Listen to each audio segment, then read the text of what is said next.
कामगार सेनेच्या मेळाव्यातून उद्धव ठाकरे आपण या ठिकाणी पाहताय। भारतीय कामगार सेनेच्या सभेमध्ये उद्धव ठाकरे यांचा सहभाग 57वी वार्षिक सर्वसाधारण सभा होती आणि या सभेसाठी उद्धव ठाकरे यांची उपस्थिती। अध्यक्ष, शिवसेनेचे नेते आणि एक कडवट निष्ठावंत शिवसैनिक, दिलेल्या आदेशाचं तंतोतंत पालन करणारे असे भारतीय कामगार सेनेचे अध्यक्ष सन्माननीय अरविंदजी सावंत साहेब यांना मी इथे आपला मनोगत व्यक्त करण्याची विनंती करतो।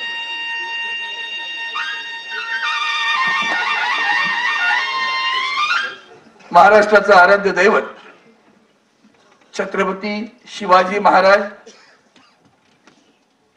या देशाचे संविधान करते परमपूज्य भारतरत्न डॉक्टर बाबासाहेब आंबेडकर, आणि ज्यांनी तुमच्या आमच्या धमन्यांमध्ये मराठीचा श्वास दिला, ध्यास दिला, आणि मराठी माणसाला न्याय मिळावा, हक्क मिळावेत,